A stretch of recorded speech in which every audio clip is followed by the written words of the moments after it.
ये जवान क्या करे बेचारा, उसको ऑर्डर दे दिया कि शिव साहब पे जाएगा, वहां झाड़ू पोछा करेगा तो करेगा बापड़ा। अरे दिल्ली में देख लो ना, फोटो खींच लो, दिल्ली में कोई 500 फौजी अभी भी कुत्ते को मारे हैं। का सिपाही सेना में भर्ती होकर अफसरों के कपड़े धो रहा है। बिल्कुल धोता है, क्या करे, नौकरी करनी है उसको। इतनी बड़ी तादाद में ये सब होता है, सरकार को या सेना अध्यक्ष को पता नहीं है कि सेना के अंदर किस तरह शोषण हो रहा है सैनिकों का। अरे जो फौजी भारत के सैनिक जिन पर हम गर्व करते हैं और जो सेना में हमारी रक्षा करते हैं बॉर्डर पे जाकर, वो अफसरों के यहाँ कपड़े तक धो रहे हैं, अफसरों की मैम साहब के अंडर गारमेंट्स तक धो रहे हैं। ये बड़ी बात है। पहला गुना करे उसी टाइम सजा मिलती है तो वो 150 मीटर नहीं करता। सवाल है क्या अंडर गारमेंट्स तक धुलवाते हैं फौजियों से? जब तक आर्मी के अंदर हम लोग है तब तक हम लोग कुछ बता नहीं सकते। हम लोग इसलिए बता पा रहा हूँ क्योंकि हम लोग रिटायर होने के बाद हम लोग मुख बोल पा रहे हैं असली बात जो है। इतना हरासमेंट हो जाता है, वो बोलते नहीं, अब अमूमन फौजियों क्या बोलते हैं, अरे ये तो मेंटल है, ये तो पागल है फौजी। वो वही साहब की मैम साहब है, उनके लिए अलग से 3-4 सेवादार होते हैं। अरे मैम साहब के तो 1-2 फालतू और जाते हैं। भारत के पूर्व सैनिक पिछले 58 दिन से संसद के बिल्कुल पास धरने में बैठे हुए हैं। ये शर्म की बात है कि संसद के पास वो लोग जो हमारी और आपकी सरहदों पर रक्षा करते हैं, अपनी जान को दांव पर लगाकर, वो 58 दिन से बैठे हैं, मजबूर हैं यहाँ बैठने को, लेकिन इनकी फरियाद, इनकी बात, इनकी मांगे नहीं सुनी जा रही। सीधा बात करेंगे इनसे ही, क्या इनकी मांगे हैं और क्यों सरकार तक ये मांगे इनकी 58 दिन तक नहीं पहुंच रही है। सबसे पहले जय हिंद। आपको क्या नाम होगा? सर जय हिंद, मेरा नाम दिगेंद्र कुमार, महावीर चक्र विजेता, कारगिल युद्ध। मैं कारगिल युद्ध के अंदर हिंदुस्तान की पहली विक्ट्री, कारगिल युद्ध की पहली जीत, turning point of Kargil war, Tololing top पे हमने अपने इस हाथ से झंडा गाड़ा था। सर सबसे पहले तो दिल से मैं आपको जय हिंद कहना चाहूंगा। आप जैसे लोगों के कारण ही हम सर उठाकर जी पाते हैं। भारत को भी हम बहुत बहुत साधुवाद देते हैं, धन्यवाद देते हैं कि आप पूछने तो आए ना, नेशनल मीडिया तो आता ही नहीं। नेशनल मीडिया तो अपने अलग ही उसमें धुन में बिजी है। मैं आपसे सवाल ये कर रहा हूँ, 58 दिन से आप लोग बैठे हैं, सबसे पहले तो ये बता दीजिए हमारे दर्शकों को, मूल मांगे क्या है? हमारी सबसे पहले मांग है MSP जो बराबर दी जाए, क्योंकि MSP मिलिट्री सर्विस पे एक ही बराबर होती है। पूरे वर्ल्ड के किसी भी कंट्री में अगर मिलिट्री सर्विस पे है तो वो बराबर दी जाती है, तो इंडिया में बराबर होनी चाहिए। हमारी मांगे ये है। एक बात, दूसरी विधवा पेंशन जो एक ऑफिसर की विधवा को दी जाती है 60,000 रुपए और हमारी विधवा को दी जाती है 13,000 रुपए। तो मतलब विधवा पेंशन है, मतलब सही तरीके से फॉलो किया जाए। हम ये नहीं कहते कि भाई हमारे को 58 चाहिए, लेकिन हमारी जो विधवा पेंशन है ना वो थोड़ी सिपाही के हिसाब से दी जाए। अच्छा, भारतीय सेना का बहुत सम्मान रखते हुए मैं आपसे एक सवाल पूछ रहा हूँ, क्या अफसरों के लिए और जो आम सैनिक होते हैं उनके लिए क्या अलग अलग सुविधाएं हैं क्या सेना में? हाँ, उनको सैलरी हमारे से ज्यादा मिलती है भाई। जैसे IAS को एक नीचे, IPS को फिर नीचे अधिकारी, इनकी पे बैंड तो बनी हुई है ना, तो पे बैंड में वो ऊपर आते हैं, हम नीचे आते हैं, तो पे बैंड की पेंशन तो उनको मिलती है, लेकिन MSP मिलिट्री सर्विस पे है वो इक्वल होनी चाहिए। और दूसरा एक वार डिसेबिलिटी होती है, जो डिसेबिलिटी पेंशन होती है ना, वो डिसेबिलिटी पेंशन जैसे एक कर्नल का हाथ कटता है, 1 फुट कटता है और 1.5 फुट जवान का करता है, तो जवान को 1.5 फुट कटने वाले को तो 25,000 रुपए देती है और उसको 2,52,000 रुपए। इतना बड़ा भेदभाव है, हाथ हाथ में फर्क कर दिया ना, तो ये हमारी मांगे। जबकि मेरे ख्याल से जो सेना पर बॉर्डर पर खड़े रहते हैं, लगभग सैनिक ही सेना पर खड़े रहते हैं बॉर्डर पर, जान की दाव। मैं तो वैसे कह सकता हूँ, मैं युद्ध लड़ा हुआ हूँ। मैंने श्रीलंका के अंदर 18 महीने लड़ाई लड़ी है, मैंने JNK के अंदर मैंने 14 साल लड़ाई लगातार करी। 90 से 2004 तक मैं श्रीलंका के चप्पे, JNK के चप्पे चप्पे से वापस साथ है। और कारगिल में हम दोनों उसी तोलोलिंग पे, इसके भी गोली लगी है, मेरे भी लगी, ये प्रहलाद सिंह महिला, इसको भी गोली लगी है, मुझे भी लगी। बता रहे आपके गोली लगी है? हाँ, मेरे सीने में गोली लगी हुई है, ये 3 गोली लगी हुई है, ये देखो। हाँ, 3 गोली है, एक ये गुठे में, ये देखो यहाँ, और एक पैर में और टांगों में। देखो हाथ कैसे हो रहे, ये पूरा ये यहाँ लगी हुई है, ये देखो यहाँ लगी है, यहाँ लगी है, ये देखो। ये हमारे वीर सैनिक हैं जिन्होंने अपनी जान दांव पर लगाकर आज गोलियों से छलनी है, लेकिन इनका जज्बा देखिए, हिम्मत देखिए। 58 दिन से यहाँ बैठे। आप राजस्थान से हैं? राजस्थान से सर। एक कड़वा सवाल पूछना चाहूंगा, अगर आप बुरा ना माने। नहीं, एक हाँ करवा ही एक देता हूँ जवाब भी मैं। है आपने राजस्थान से हो जन एक सवाल था सो पूछूं मैं हाँ, पूछो कि जी। आपने बात आ सामने आई है कि सेना में जगह सैनिक होवे हाँ, और जब बड़ा अधिकारी होवे सैनिक का शोषण करे, आप बात में कोई सच्चाई है कि कोई शोषण होवे? 100% है, सच्चाई है। क्योंकि एक ऑफिसर है, कर्नल है और वो सीओ साहब है, तो उसके 5-6 तो बटमैन होंगे, 5-6 तो बटमैन होते हैं। अपॉइंटमेंट सिस्टम के बारे में पूछना चाहूंगा। हाँ, बटमैन होते हैं। अब वो क्या कि जवान क्या करे बेचारा, उसको ऑर्डर दे दिया कि सीओ साहब के जाएगा वहां झाड़ू पोछा करेगा, तो करेगा बापड़ा, उसको नौकरी करनी है।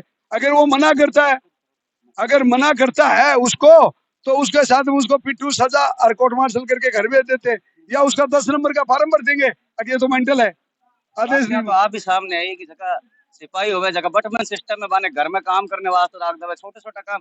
हाँ, इतनी तक बात सामने आई है कि जगह अफसर होवे हाँ, अफसर कपड़ा तक धोवे सिपाही। बिल्कुल धोता बेचारा, क्या करे, आदेश है कपड़ा के, वो तो फौजी को तो, अगर आदमी को धोना पड़े उसको भी तो होगा। फौज का सिपाही सेना में भर्ती होकर अफसरों के कपड़े धो रहा है। बिल्कुल धोता है, क्या करे, नौकरी करनी है उसको, उस लड़ाई का इंतजार करना है कि कब लड़ाई होगी, कब हमारा हुनर दिखाऊं।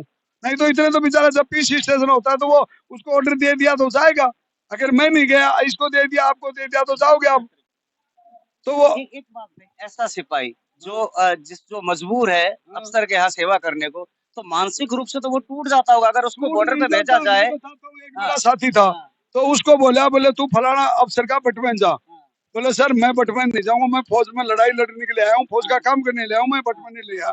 उसका 7 दिन की तो आरआई लगाई, 14 दिन का पिट्ठू लगाया, और फिर उसको डिफाल्टर घोषित कर दिया बटालियन में कि डिफाल्टर है सिपाही। उसकी पूरी लाइफ खराब कर दी, वो कोई रैंक नहीं ले इसका बेचारा, और वो सिपाही से आना पड़ेगा। मैंने 5 मिनट और दिया, आठे खड़े रह जाते जाया ना होता, बात करता। इनसे बात करेंगे। आप मणिपुर से आए हैं यहाँ पर, 58 दिन से यहाँ लोग बैठे हुए हैं, आपको लगता है सरकार आपकी फरियाद सुनेगी? बिल्कुल, मैं सूबेदार मेजर जी नंगसोनथांग बोल रहा हूँ। मैं मणिपुर चुरचांदपुर जीरा से आया हूँ, और इसी यहाँ का पूर्ण सैनिकों ने जो कार्रवाई किया उस सच्चे काम को हम भी अपना इलाका से सपोर्ट करते हुए यहाँ तक आज का दिन में सुबह 6 बजे से घर से निकलकर फ्लाइट में 3.5 घंटा हवाई जहाज में बैठ करके इधर आया हो, ताकि इधर का सच्चाई काम को कोनी कोना को सुनते हुए हमारा भी जो खून जो है काफी गर्म है, इसी खून गर्म को हमने ताकि ग्राउंड में खुद इसी जंतर मंतर में देखा करके अपना मणिपुर का इनाम है, मणिपुर से पूर्ण सैनिक लोग को खड़ा है तो उनको ये, ताकि मैं अब से ये निवेदन करता हूँ कि ये मणिपुर या किसी भी कोना, अन्य कन्याकुमारी से लेकर कश्मीर तक, कश्मीर से लेकर मणिपुर, ये चारों कोना का इलाका का आदमी ये पूर्ण सैनिकों ने जो हमारा केंद्र सरकार से मांगा गया उसको जब तक नहीं मिलने तक तब तक के लिए हम लोग इंतजार है। आपसे जानना चाहेंगे, सबसे पहले नाम क्या होगा? मेरा नुमाइंदा भेजे, बात करे वो आ जाएंगे, इतना हमारे को भरोसा है। देखिए, बहुत शर्मनाक बात है कि 58 दिनों से भारत के सैनिक बैठे हुए यहाँ पे, कोई भी मेन स्ट्रीम मीडिया यहाँ पे नहीं आया है, जबकि एक गैंगस्टर को पिछले 2 महीने से मेन स्ट्रीम मीडिया कवरेज कर रहा है। वो गैंगस्टर कहाँ जाता है, आपने मूत्र पत्रकारिता भी देखी होगी टीवी चैनलों में, तो वो गैंगस्टरों को कैसे कवरेज किया है मेन स्ट्रीम मीडिया में, लेकिन ये भारत के फौजी यहाँ बैठे हुए, एक मीडिया चैनल यहाँ पे नहीं आया, सरकार की तो दूर की बात है। मैं आप बाकी गंभीर समस्या है। देखो, हमारे देश का जो मेन मीडिया है ना, वो क्या होता है कि जो 150 मर्डर करने वाला आदमी होता है ना, उसका इंटरव्यू लेते हैं, फिर वहीं मरवा देते यार, मीडिया ने मार दिया, एक ही गोली से 2 को मार दिया। अब बताओ, गजब की बात है ये।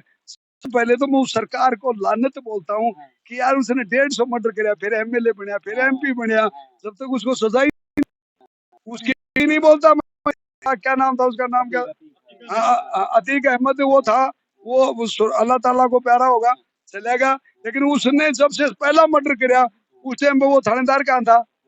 मैं पूछता हूँ कि उसका एफआईआर दर्ज क्यों नहीं करी? अगर एफआईआर दर्ज करी थानेदार ने तो कोर्ट में चार्जशीट पेश करी कि नहीं, उसकी कोर्ट में चार्जशीट पेश करी तो वो सच गुनहगार है, अतीक अहमद नहीं है, क्योंकि उसने पहला गुना करे उसी टाइम सजा मिलती है तो वो 150 मर्डर नहीं करता। अतीक पे आ ही गए, वैसे मुद्दा अपना अलग था, लेकिन फिर भी मैं एक बात आपसे पूछ ही लेता हूँ। हाँ अतीक अहमद का जो मर्डर हुआ है, हाँ लोग खुशी मना रहे हैं, तालियां पीट रहे हैं, तो लेकिन यार क्या आपको लगता है कि संवैधानिक रूप से ये सही है? क्या इस तरह से सजा दे देना, मर्डर कर देना, एनकाउंटर कर देना, नहीं फिर ये कोर्ट गलत है। कचहरी और पुलिस का क्या? नहीं नहीं ये गलत है। कानून का जो हमारा देश का कानून है ना, कानून के मुताबिक ये गलत है। लेकिन उसको तो आज से 40 साल पहले ही मार देना चाहिए था। मैं कहता हूँ उसको तो मरना था, लेकिन उसको 40 साल पहले फांसी पर चढ़ा देना चाहिए था जो पहला मर्डर करे। कानूनी प्रक्रिया के तहत उसको सजा कानून देना हाँ चाहिए। फांसी फांसी में भी तो मरता ही होगा ना, अगर जान रह जाती है थोड़ी बहुत, नहीं रहती ना। नहीं नहीं बिल्कुल। तो उसको पहला मर्डर करा उसी टाइम फांसी चढ़ाना चाहिए। वो कानून लचीला है अपना देश का, इसलिए आज जो हिंदुस्तान की जो कानून है ना, जो संस्था, उसको भी मजबूरन गलत काम करना पड़े देश के कानून में। वापस भी मुद्दे पे हवा मैं बता रही है, बट सिस्टम में अफसर घरे काम करते हैं, तो ये जो सैनिक अफसरों पे काम करते हैं, करता है वो तो अपनी घर जो महीने की ड्यूटी करता है 6 महीने, वो बड़ा हरासमेंट हो जाता है। और वो घर पे आता तो अपने बच्चे बोलते पापा, बोले किसके हो तुम, ऐसे बोलते। और इतना हरासमेंट हो जाता है, वो बोलते नहीं। अब अमूमन फौजी को क्या बोलते हैं, अरे ये तो मेंटल है, ये तो पागल है फौजी। वो वही होते हैं बेचारे, जो बटमैन होते हैं ना, वही होते हैं जिनको यहाँ शिवल मारते बोलते हैं यार ये तो पागल है फौजी है, वो वही होते हैं। एक कड़वा सवाल और आपसे पूछूंगा। जी हाँ। वीडियो जो सामने आई है, जो अलग अलग सैनिकों ने बयान दिए हैं, हाँ। बताया कि बटमैन सिस्टम में वो अफसरों के घरों के कुत्ते घुमा रहे हैं सुबह। अरे दिल्ली में देख लो ना, फोटो खींच लो, दिल्ली में कोई 500 फौजी अभी भी कुत्ते को मारे हैं। मैं क्यों बोल रहा हूँ, वो कुत्ते बोलेंगे। और घुमाने वाले को पूछ रहे भाई तेरा क्या नाम है, बोलेगा लसलाक फलाना सिंह, हवलदार फलाना सिंह। कौन सी यूनिट है, बोले फलानी यूनिट। बोले किसका साहब का, बोले फलाने जनरल साहब का, फलाने ब्रिगेडियर साहब का। बोले कौन सा कुत्ता है, बोले नाम तो जनरल साहब बता सकता, मैं तो घुमाता हूँ।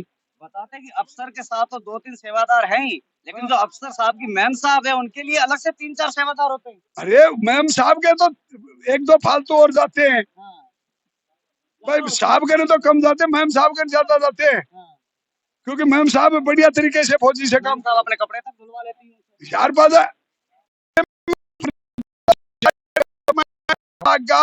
कपड़े और चाहे गोबर धुआओ, कुछ भी कराओ बैठ जाए। कड़वा सवाल है, क्या अंडरगारमेंट्स तक धुलवाते हैं फौजियों से? देखिए मैं तो कभी किसी की धोई नहीं, फाड़ी जरूर होंगी है, बाकी मैं तो धोई नहीं, तो मैं ये नहीं बता सकता। लेकिन आपको क्या लगता है, ये एक बात बताइए, इतनी बड़ी तादाद में ये सब होता है, क्या सरकार को या सेना अध्यक्ष को पता नहीं है कि सेना के अंदर किस तरह शोषण हो रहा है सैनिकों का? अरे जो सैनिक जिन पे हम गर्व करते हैं, बताइए जनता को पता लगे वो सैनिक वहाँ पे कपड़े धो रहे हैं फौजियों के, तो ये क्या इनको सरकार, सेना अध्यक्ष को या ऊपर तक ये बात पता नहीं है, या सब मिले हुए हैं? पूरे भारत को सभी को पता है, आर्मी लॉ 58 अंग्रेजों ने बनाई थी, और उसके कानून अंग्रेजों ने अपनी 50 आर्मी लॉ बनाई, तो वो हमारे लिए थोड़ी बनाओगे, वो हमारे गुलामों के लिए बनाई थी। और आज भी वो गुलाम प्रक्रिया चल रही है। आर्मी लॉ जो बनी हुई है ना 58, आर्मी एक्ट 1958 जो बना हुआ ना, पूरा जो है नीचे जो उनका ना बंधन बांध के रखा हुआ। जब तक आर्मी के अंदर हम लोग है, तब तक हम लोग कुछ बता नहीं सकते। हम लोग इसलिए बता पा रहा हूँ क्योंकि हम लोग रिटायर होने के बाद हम लोग मुंह खोल पा रहा हूँ। असली बात जो है, समझ गए ना। मैं आपको है ना न्यूज नाउ भारत से आप बहुत आपको इस पे नमन कर रहा हूँ। एक्चुअली मैं मणिपुर से आया हूँ, आज मॉर्निंग यहाँ से हम लोग वहाँ से 6 बजे चल रहा हूँ यहाँ पर। हमारा तो सर काम है, हमें बड़ा दिल से दुख होता है जब हमारे देश के सैनिक यहाँ बैठे हुए हैं। हाँ, यहाँ पर लोकल न्यूज भी यहाँ से मणिपुर में लोकल न्यूज भी हम लोग के लिए मदद है ना, मदद करने वाला नहीं। अरे मैं एक आखिरी सवाल ले लूँ। हाँ, आप मैं एक तो सवाल है था तो लास्ट, सैनिक और सागे जो जाति हो रही है बटमैन सिस्टम में, आप लोग यहाँ विरोध कर रहे हैं, क्या लगता है कि ये कभी बंद हो पाएगा? ये ऐसे चलता रहेगा? मोदी जी मानेगा तो हो जाएगा, नहीं मानेगा तो पक्का हो जाएगा। मोदी जी बड़ा खुलासा, जो फौजी भारत के सैनिक जिन पर हम गर्व करते हैं और जो सेना में हमारी रक्षा करते हैं बॉर्डर पे जाकर, वो अफसरों के यहाँ कपड़े तक धो रहे हैं, अफसरों की मैम साहब के अंडर गारमेंट्स तक धो रहे हैं, ये बड़ी बात है। क्यों इन सैनिकों के साथ इस तरह का शोषण हो रहा है? मतलब कहीं ये कैसा सिस्टम खराब हो गया? ये देखो मैं बताऊं बात, कुछ एक रूढ़िवादी प्रथा चलती आ रही है ना। हाँ, अभी कहीं कहीं राजस्थान हरियाणा यूपी में पिताजी मर जाता है, उसका नुक्ता करते हैं, खर्च करते हैं। अगर मेरा बाप मर गया, लाडू खिलाऊं लोगों को, तो ये कुप्रथा जो पहले से चली है, जैसे सती प्रथा हुई, फलानी प्रथा हुई, तो ये प्रथा है पहले से, बटमैन प्रथा है। सैनिक का तो स्वाभिमान बिल्कुल टूट जाता होगा। अच्छा बताओ, अगर कोई सैनिक मना कर देता है बटमैन तो सिस्टम के उसका लिए? कोर्ट मार्शल होता है ना बेचारे का, अच्छा, उसको घर भेज देते ना। अरे साहब एक बात बताऊं, आप मीडिया वाले यहाँ आ गए ना, क्यों फौज में क्यों नहीं लागू नहीं? फौज में अगर मीडिया हो ना तो पूरा खुलासा हो जाए इनका। दूसरी बात ये क्या बोलते हैं आपको बताऊं मैं, ये अफसर है ना, इनकी किंग पिना इतना चलता है आर्मी में, ये जवानों क्या बोलते हैं कि आप चींटी हो, आपको ऐसे मसल देंगे, और हमारी कोई सुनने वाला नहीं होता वहां पर। आप, मेरी भी 30 साल नौकरी है, ये इतनी दादागिरी करते हैं due to non availability of media. Media को इसलिए नहीं जाने देते, इनका खुलासा हो जाएगा। मैं लास्ट सवाल ये, आप लोग यहाँ बैठे हुए हैं, कब तक आपका धरना चलता रहेगा? क्या लगता है सरकार मांग नहीं सुनेगी तो आगे क्या करेंगे? आपको पता है कारगिल युद्ध के अंदर मतलब 35-40 दिन तक कोई कामयाबी नहीं मिली थी। तो हमारे मीडिया वहां गए थे, बोले हमारे सैनिक शहीद हो रहे हैं, कामयाबी नहीं मिली। मेरे को मीडिया भाई सुनो सुनो, समय आबाद है, समय सबसे बड़ा बलवान होता है। मैं कहता हूँ मोदी जी, समय सबसे बड़ा बलवान होता है। जब रावण के पास समय था तो देव देवता उसके घर में झाड़ू पोछा करते थे, और जब समय आया ना तो बांदरा पीटा उसको, बांदर पटापट दी रावण के। तो समय सबसे बड़ा बलवान है। मोदी जी भी हमारा समय का इंतजार कर रहा है, समय देगा, और नहीं देगा तो 2024 में हमें ना उनको 10 करोड़ फौजी है परिवार समेत, वोट की चोट देंगे आप? वोट की छोड़ देंगे, और एजेंट भी कौन बैठवा जाओ किसी का भी, ना कांग्रेस ना बीजेपी ना कोई आरपी कोई फलाना दिखरा कुछ नहीं। हमारी फौजी अलग ही होगी पार्टी, स्वतंत्र लड़ेंगे, डंके की चोट लड़ेंगे। थे सगला लोग मासूम बात करी। बहुत बहुत शुक्रिया, स्पेशली आपको बहुत बहुत शुक्रिया। धन्यवाद। तो कहीं ना कहीं भारत के ये सैनिक थे, और कहीं ना कहीं बड़े खुलासे हुए हैं। बड़ा खुलासा इन्होंने किया है कि जो सेना में बटमैन सिस्टम है, सैनिकों को जो अफसर हैं वो अपने घर में नौकरों की तरह बना के रखते हैं, वो उनके घर में काम करते हैं, कपड़े धोते हैं। सोचिए, ये शर्म की बात नहीं है क्या? जिन सैनिकों पे हम गर्व करते हैं, जिन सैनिकों के कारण हमारी छाती चौड़ी हो जाती है, अपने घर से दूर, अपने परिवार से दूर, वो सैनिक अपने स्वाभिमान के टुकड़े कर कर ऐसी जिल्लत भरी जिंदगी जीने में मजबूर है। क्या सेना का ये भ्रष्टाचार, क्या सेना में जो ये ज्यादतियां हो रही हैं, जिस बटमैन सिस्टम के खिलाफ ये तमाम पूर्व सैनिक यहाँ पर बैठे हुए हैं, क्या इसमें कभी कुछ सुधार आएगा? क्या ये प्रणाली सुधरेगी? आप लोगों से अपील है, आप लोग मांग करिए, इस खबर को ज्यादा से ज्यादा ट्वीट कीजिए, क्योंकि ये खबर हमारी आपकी नहीं, हमारे आपसे जुड़े हुए भारत के सैनिकों की है, जिन पर हम गर्व करते हैं, जिनके साथ सेना में ही शोषण हो रहा है। फिलहाल सैनिकों का धरना लगातार जारी है। देखने की बात यह है कि महज कुछ दूर संसद के पास बैठे हुए प्रधानमंत्री और तमाम केंद्र सरकार के मंत्रियों तक इनकी ये फरियाद पहुंचती है, और अगर पहुंचती है तो क्या वो इनकी मांगों पर कुछ अहम निर्णय लेंगे? क्या इनकी मांगे पूरी होंगी? फिलहाल लगातार हम आपको सैनिकों से जुड़ी हर खबर दिखाते रहेंगे, और जब तक ये धरना रहेगा हम लगातार भारत के इन तमाम सैनिकों की आवाज आप तक पहुंचाते रहेंगे। एक जिम्मेदार मीडिया के नाते हम सैनिकों की आवाज बनेंगे। फिलहाल मुझे दीजिए इजाजत, इस खबर में इतना ही। मुझे दीजिए इजाजत। अपने सहयोगी विश्वजीत झा के साथ राहुल पांडे, जंतर मंतर, दिल्ली।